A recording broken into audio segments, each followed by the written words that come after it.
उपमुख्यमंत्री अजित पवार यांचा काल विमान अपघातामध्ये मृत्यू झालेला आहे। खरं तर एक दुःखद घटना, संपूर्ण महाराष्ट्राला हादरून टाकणारी घटना काल घडली आणि आज त्यांच्यावरती अंतिम संस्कार जे ते होणार आहेत। माझ्या मागे दिसणाऱ्या याच विद्याप्रतिष्ठानच्या मैदानावरती खरं तर त्यांच्यावरती अंतिम संस्कार होणार आहेत सकाळी 11 वाजता। खरं तर एकीकडे हे अंतिम संस्कार होत असताना दुसरीकडे मात्र दादांनी एक शब्द बारामतीकरांना दिला होता किंवा त्यांना एक सूचना वजा इशारा दिला होता की कोणीही कोणाच्या वाढदिवसाची किंवा इतर कुठल्याही पद्धतीचे होर्डिंग जे आहे ते शहरामध्ये लावू नका आणि शहर विद्रूप करू नका, असा त्यांचा कायमच सगळ्यांना सल्ला असायचा, आदेश असायचा आणि त्याच आदेशाचं पालन करताना इथले बारामतीकर पाहायला मिळतात।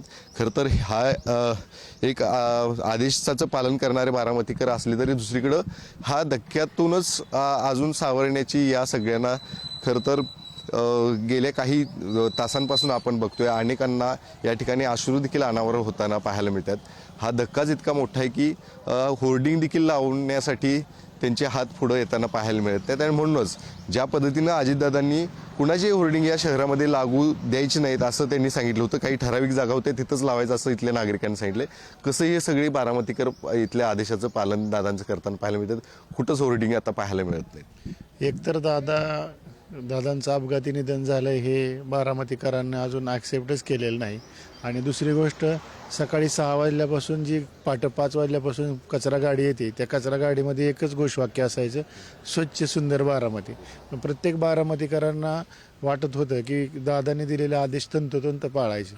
मग ते फ्लेक्स बोर्डिंग असेल किंवा कचरा असेल किंवा अन्य काही गोष्टी असतील त्या गोष्टीचं पालन बारामतीकर पाळताना दिसतात आणि ते इथून पुढे भविष्यात बी पाळतील, तीच खरी दादांना श्रद्धांजली असेल।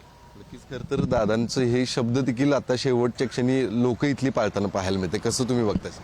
कारण कार्यकर्त्यांना ही गोष्ट स्वीकारणं खूप अवघड जात आहे।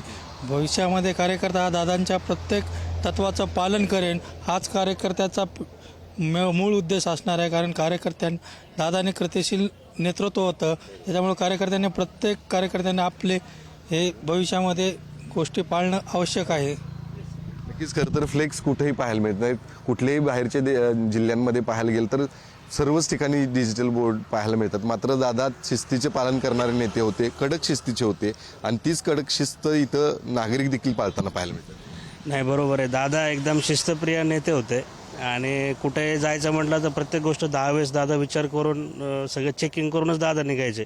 गाडीत बसले तर सगळं बघून व्यवस्थित बघूनच दादा बसायचे कधी पण त्या अशा माणसासोबत जर का विमान अपघात होत असेल तर ते आमच्यासाठी ॲक्सेप्टेबलच नाही आहे, हे शॉकिंग आहे आमच्यासाठी बिलकुल। म्हणजे आम्हाला आमचं डोकंच बंद पडलं आहे कालपासून, काही सुचतच नाही आम्हाला कालपासून काहीच, काही आम्हाला आता शब्दच नाही बोलायला, काही बोलू शकत नाही, एवढंच बस। दादांचा तुमचा परिचय गेल्या अनेक वर्ष प्रत्येक नागरिकाला ते ओळखायचे इथल्या नाही, आम्ही दादा लहानपणीपासून आम्ही कार्यकर्ते कार्यकर्ते पक्षाचे, आम्ही कधीच कोणत्या दुसऱ्या पक्षाचा झेंडाच घेतलेला नाही। आम्हाला फक्त पवार परिवारच माहीत आहे आम्हाला फक्त। आता काय आमचं आता काय होईल माहीत नाही आता आमचं। तर ह्या भावना आहेत बारामतीतल्या नागरिकांच्या। इथल्या नागरिकांनी ज्या पद्धतीने इथलं शिस्तीचं पालन करताना आता पाहायला मिळतात ती शिस्त यापुढे देखील आम्ही कायम ठेवू असं देखील या सगळ्यांनी सांगितलंय।